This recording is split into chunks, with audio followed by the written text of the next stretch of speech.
en adelante. Si usted lo tiene, al pasaje, me dice un amén.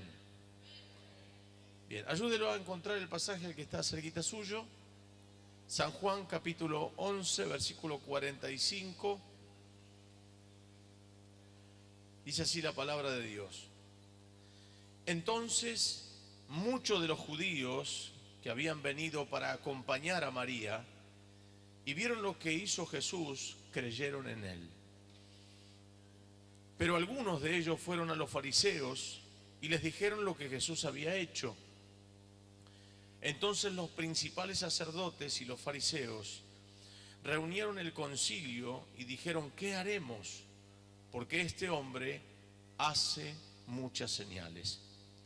Si le dejamos así, todos creerán en él, y vendrán los romanos y destruirán nuestro lugar santo y nuestra nación. Entonces Caifás, uno de ellos, sumo sacerdote aquel año, les dijo: vosotros no sabéis nada, ni pensáis que nos conviene que un hombre muera por el pueblo y no que toda la nación perezca. Esto no lo dijo por sí mismo, sino que como era el sumo sacerdote aquel año, profetizó que Jesús había de morir por la nación. Y no solamente por la nación, sino también para congregar en uno a los hijos de Dios que estaban dispersos. Así que desde aquel día acordaron matarle. Levante sus manos al cielo, diga así conmigo: Señor Jesús, alabo tu nombre, te doy gracias, tu palabra me bendice, tu palabra me fortalece, me renueva y me edifica. Dios, háblame al corazón a través de la boca de mi pastor. La sabiduría, la gracia, la unción fluya para bendecir mi alma. Bien alta sus manos, dice: vacíame de mí y lléname de ti, en el nombre de Jesús. Y todos decimos amén y amén. Vamos a darle un fuerte aplauso a la palabra del Señor. Gloria a Dios. Gloria al Señor. Quiero hablarles hoy sobre lo interno que se termina revelando. ¿Cuáles son los planes de la religión de aquel tiempo, de los fariseos, de los saduceos? ¿Qué está ocurriendo en la interna de ellos? Hay algunas cuestiones que nos deja entrever la palabra de Dios, que empezó a suceder desde el núcleo de la religión. Empiezan los malestares, empiezan los celos religiosos, empiezan a notar que las personas van en pos de Jesús, y entonces estos religiosos planean desde la clandestinidad hacer algo para frenar todo lo que Dios estaba haciendo a través de la vida de Jesús. Y entonces nos damos cuenta que hay mentes débiles que pueden tener conocimiento bíblico, que pueden tener por ahí alguna faceta de conocimiento, pero no de experiencia con Dios, que empiezan ellos a tramar desde su interior la muerte de Jesús. La palabra de Dios en el libro de Efesios capítulo 6 dice que nuestra lucha no es contra carne ni sangre. Por favor, dígale al que está a su lado, o abrace a su amigo o a alguien y dígale: la lucha no es contra vos, yo no tengo problema con vos. No sé si vos lo tenés conmigo. No hay una lucha entre nosotros. Usted no es el problema. Dígame a mí, usted no es el problema. Usted tampoco es el problema. Usted es la solución. ¿Cuántos dicen amén? Ahora dígame también lo mismo a mí: usted es la solución. Menos mal, porque si me dicen usted no es el problema, pero tampoco soy la solución. Cada uno de los que estamos aquí hemos sido cambiados y transformados por el poder del Señor. Y en los encuentros, en las charlas que decimos, usamos un refrán popular. En la última clase de maldiciones y bendiciones, la frase que usamos es: yo no creo en las brujas, pero que las hay, las hay. El mundo espiritual existe, es real, es más real que nosotros mismos. Y claramente ese mundo espiritual trata de alimentarse de los errores nuestros.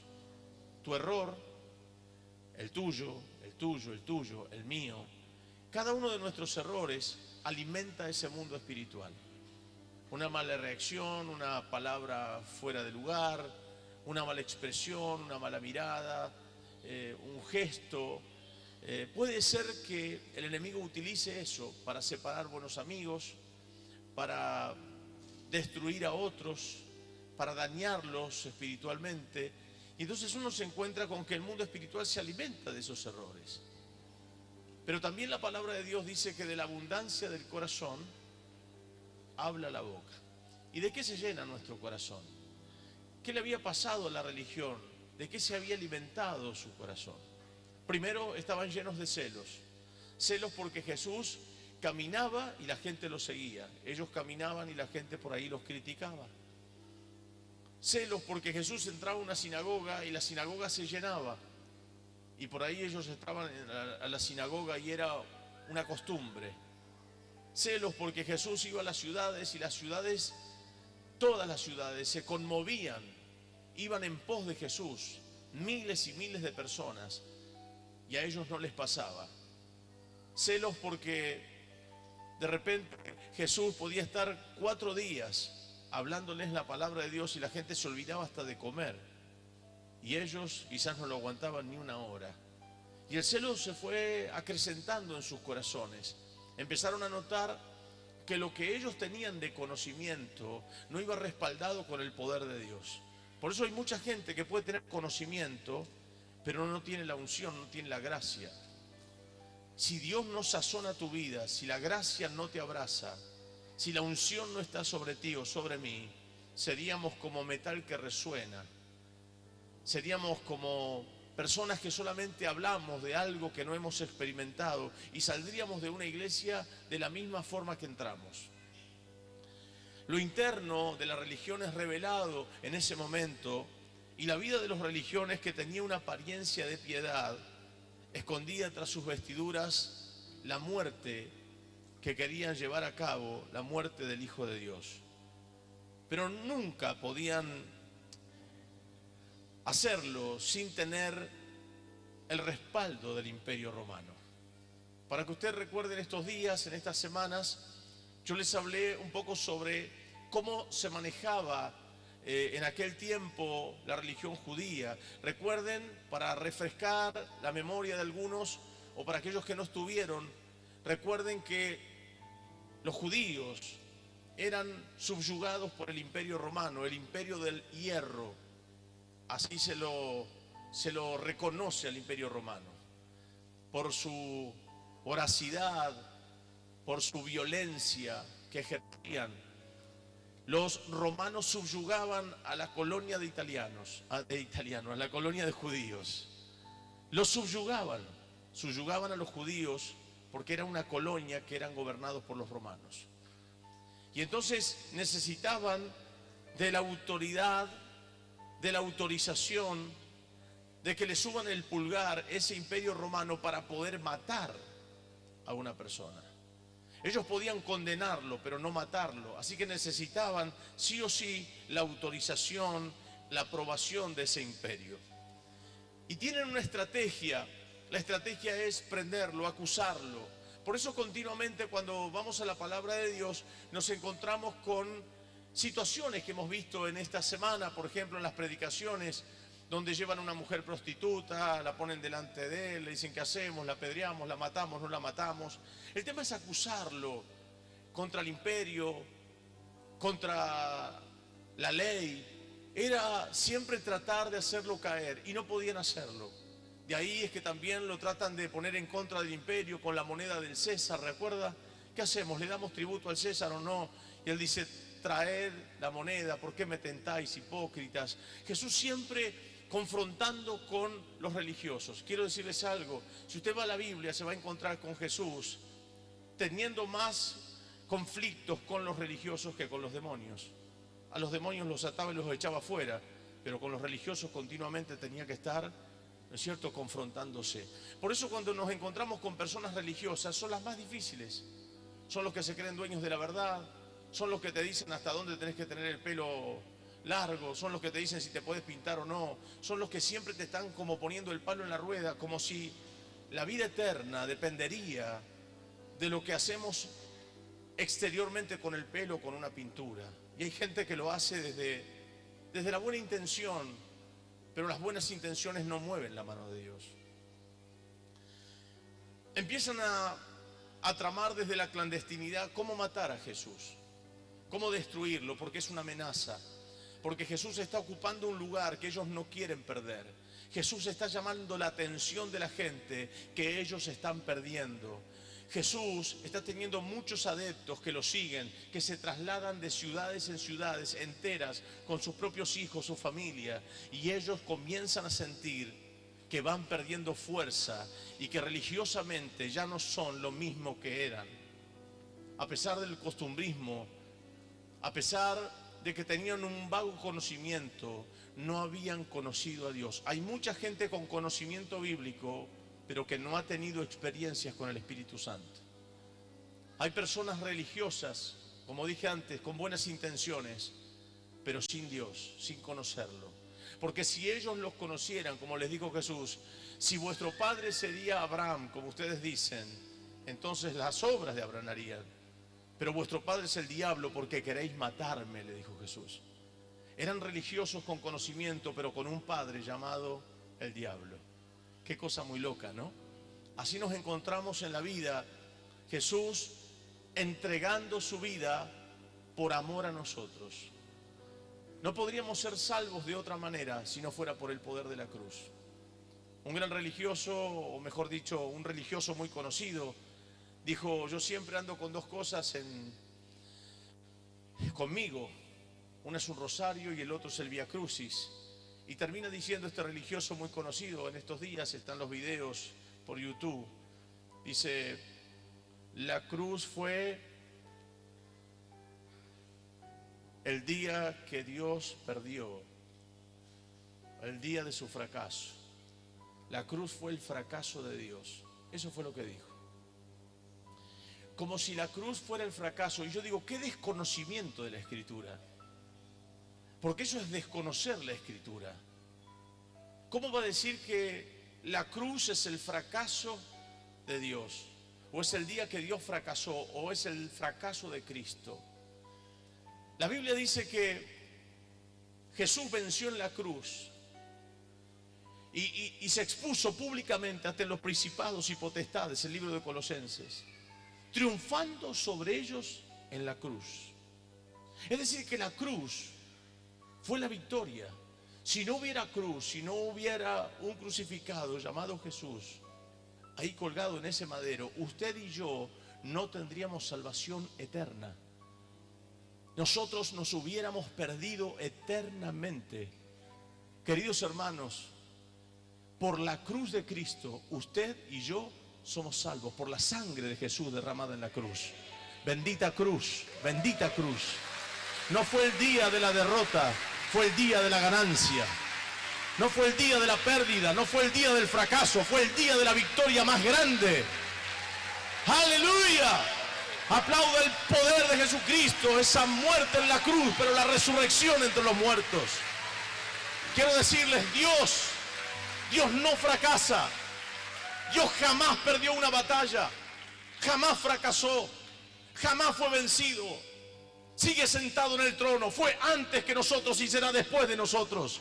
Él es el eterno, el Dios hecho carne, el verbo de Dios, el principio de todas las cosas y el final de todas las cosas.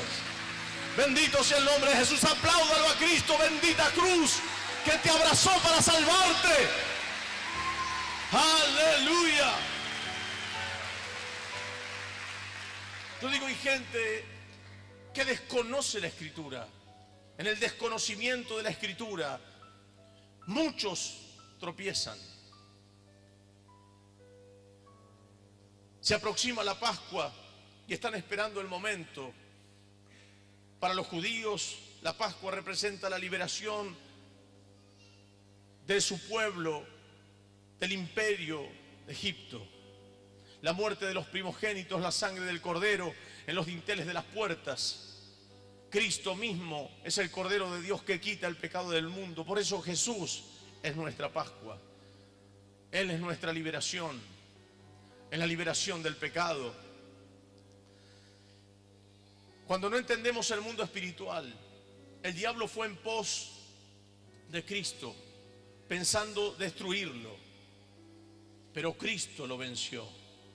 En el libro de Génesis capítulo 3 verso 15, es la primera promesa de redención. Jesús venciendo a la serpiente con un golpe mortal en la cabeza. Cristo lo venció en la cruz.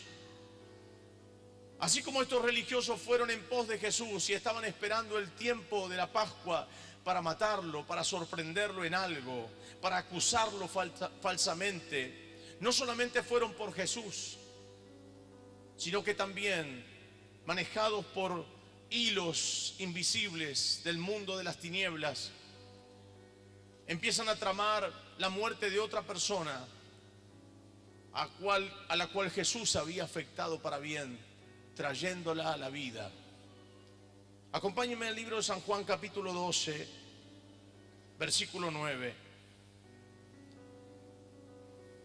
Gran multitud de los judíos supieron entonces que Él estaba allí. Y vinieron no solamente por causa de Jesús. La gente sabían que Jesús estaba y la gente, multitudes, fíjese usted lo que dice el versículo 9, en la primera parte, gran multitud de los judíos. Son los judíos, las multitudes que se aproximan.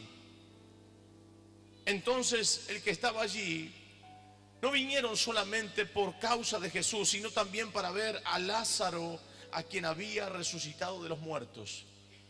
La gente ya no venía solamente por Jesucristo, venía por Lázaro, que había muerto y estaba vivo, y la gente empezaba a conocer a Jesús. Pero los principales sacerdotes, versículo 10, acordaron dar muerte también ¿a quién? Todo lo que se interponga es una amenaza para el mundo de las tinieblas. Dice la palabra de Dios: porque a causa de él, de Lázaro, muchos de los judíos se apartaban y creían en Jesús. Los principales sacerdotes, los hombres que tienen el monopolio de la religión, acordaron dar muerte también a Lázaro. ¿Por qué? Porque a causa de él también muchos venían y conocían a Jesús. Cuando nos encontramos con un pasaje como este, nos encontramos con la estrategia para destruir a Cristo, pero también nos encontramos con la estrategia de los mismos sacerdotes religiosos buscando matar a un instrumento llamado Lázaro, porque a causa de él otros conocían a Jesús. ¿Qué cree usted que se le va a hacer fácil? ¿Predicar el evangelio, ser creyente? Muchos de los que estamos aquí tenemos luchas, y el apóstol San Pablo en el libro de Romanos dice: queridos hermanos, que nada nos puede separar de su amor, absolutamente nada, ni lo alto ni lo profundo, nada nos puede separar de su amor. Queridos hermanos, en este pasaje bíblico nos encontramos con Lázaro, que había sido resucitado, que era causa de que muchos conocían a Jesús, y con los religiosos planificando matarlo también a él. En el libro de Efesios capítulo 6 dice que no tenemos lucha contra carne ni sangre, sino contra potestades, contra gobernadores de las tinieblas de este siglo, contra huestes espirituales de maldad en las regiones celestes. Es decir, que hay un mundo espiritual que no vemos, pero que existe. Un mundo espiritual que está entre nosotros, que habita entre nosotros. Ese mundo espiritual que está entre nosotros muchas veces direcciona las acciones de muchas personas que son débiles en las mentes. Por eso digo que muchas veces de nuestros errores se alimenta el enemigo. Cuando vos decís una palabra fuera de lugar, por ejemplo, le decís a un hijo: no sé para qué te traje al mundo. Todo lo que pasa después en la mente de ese hijo, todo lo que empieza a trabajar el diablo puede ser terrible. No termina en la palabra que dijiste, porque el libro de Efesios también dice: sobre todo tomad el escudo de la fe con que podáis apagar los dardos de fuego del maligno. Son los pensamientos de palabras que decimos, un no sé para qué me casé con vos, no sé para qué vivo, no sé para qué viniste al mundo, sos la oveja negra de la familia. La lista es interminable. A veces decimos cosas, pero no las decimos con el sentido real, pero el enemigo toma esa palabra y la agudiza en el corazón débil de algunos. Personas que fueron lastimadas en las emociones, personas que fueron violados, personas que fueron estafadas. La lista es interminable. Padres golpeadores, hijos abusados. Y de repente el enemigo en el mundo espiritual sigue trabajando en la mente de esas personas, llevándolos al odio, al resentimiento, al rencor. En estos días me tocó estar haciendo un responso. Fui a un lugar donde entro a la sala de velatorios, mi esposa se queda con la niña y de repente veo que hay algunos creyentes, muy poquitos, la gran mayoría todos de otra religión. Entonces cuando me presento me dicen, sí, Pastor Rey, ¿cómo le va? Digo, miren, si ustedes quieren, estoy dispuesto a dar una palabra para despedir los restos de esta persona, pero para dar una palabra de ánimo a la gente. Me dice, sí, ¿cómo no? Así que me pongo a predicar y empiezo a hablarles sobre la vida después de la muerte. Comienzo a hablar desde la compasión, de la misericordia, de no echarnos culpas. Bueno, desarrollo el pensamiento, predicando la palabra de Dios ahí.